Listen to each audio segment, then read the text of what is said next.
All right, I'm out feeding the sheep, and I've told you guys I'm gonna try to do a video every single day. So welcome to video number 1 of the new season, okay? And what I wanted to do, I wanted to explain to you guys like how China, I'm gonna give you guys a big eye opener before the video's over, right at the end, that you're gonna go like, oh, I didn't know that. But I wanna give you guys a little story on how I watched personally firsthand how China wiggled its way into our food system. A lot of you guys know we've lived out here off grid with the Amish for going on 16 years.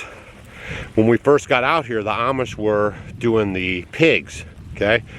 And you know, it's kind of an interesting thing to watch. And then I started learning like what they were doing and stuff, right? Because you know, you want to start trying to make some money out here on the homestead. And so like growing food is a good thing, and that you could make some money from it. So I was kind of watching them and learning. And they started putting up these little like pig houses, you know. And Smithfield, actually, the story goes, Smithfield started going to the sale barns and watching the price of pork. So to control the market of the pork, they were noticing at the sale barns that the Amish are there a lot buying the pork, and then they go home and they raise the pork, and then they sell a lot of it and they eat a lot of it. So they started going to the markets, raising up the price of the pork, and then they would approach, you know, because it was a sale barn, you had to bid on it, and they would always outbid them. And then they would approach the Amish, okay, and they would say, hey, you know, you don't have no pigs to get because we were buying them all, but what if we let you raise the pigs, right? And then we'll come get them and butcher them and do everything like that, okay? And so this went on for a little bit of time.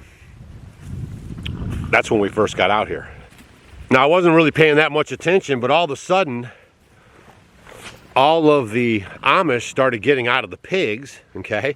And they started going to the cattle. But there was a big gap in between there, so I started trying to figure out what the story was. And from what I could gather, you know, just the layman's thing, without me showing you this information I'm about to show you, but on the layman's thing, they were saying that, you know, they came in, they bought all the pigs, and they messed up the market for the pigs. And then after they got going and stuff, and they got them to invest money in their little operation, they just pulled the plug on it, because once they controlled the market, then they could sell the company. And Smithfield actually sold their company to China. So I just gave you guys the kind of the layman. I was here watching it happen, you know, kind of making notes of it, watched the whole process. And once they got rid of all the pigs and Smithfield sold to China, there was a big gap in between there. And now the Amish are now doing cattle in the same kind of manner, okay? So just keep that in your mind as we move forward. So here's Robert Kennedy explaining to you guys what actually happened with the pork industry from the other side, because I was on the farm side just getting the information from the layman and watching the process go. He explains it to you guys fully. Hey everybody, here I am in Sherwood, Connecticut, on Sherwood Island. There's the little woodchuck hall. Shirley Troubadour asked a question about why Gates and China are being allowed to buy up all the farmland in our country. And I'm going to tell you something that I had an experience with. I spent many years, about 20 years, suing the factory farms, the big hog farms, and the big chicken producers like Tyson and Bo Pilgrim and Frank Perdue. But Smithfield Foods was the biggest pork producer. And Smithfield came to the state of North Carolina. They built a slaughterhouse that could process 30,000 pigs a day.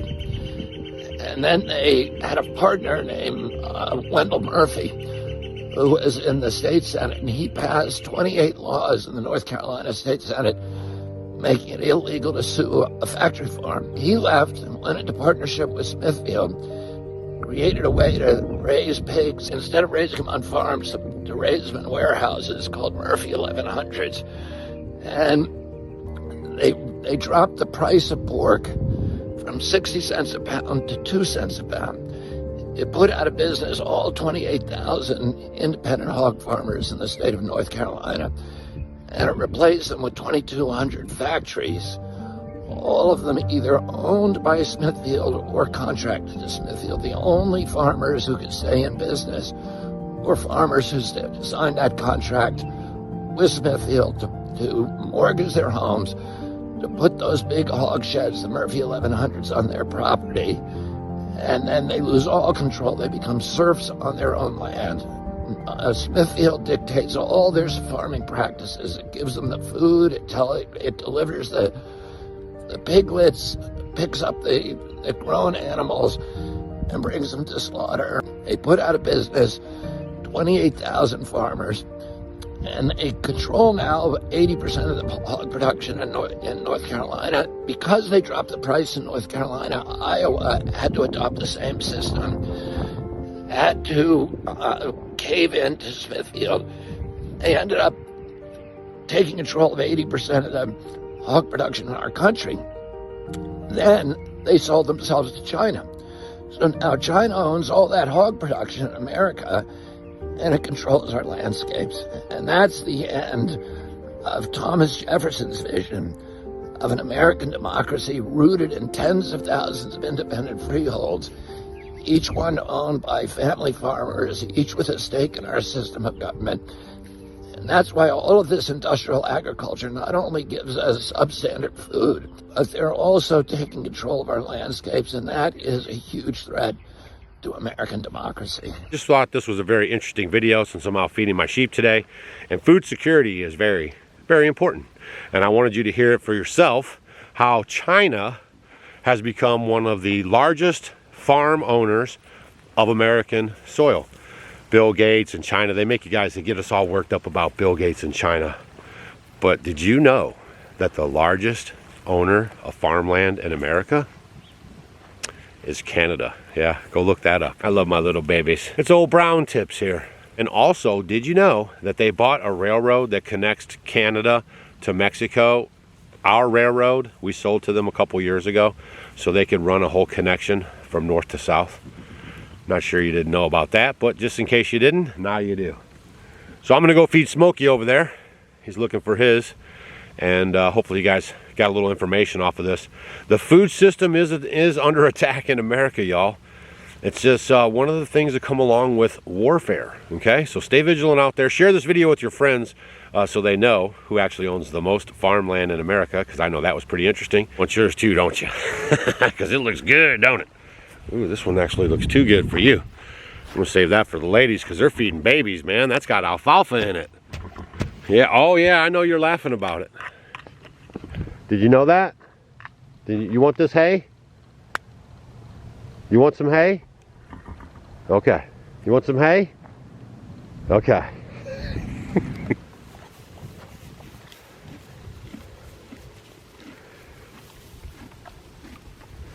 All right, you enjoy yourself.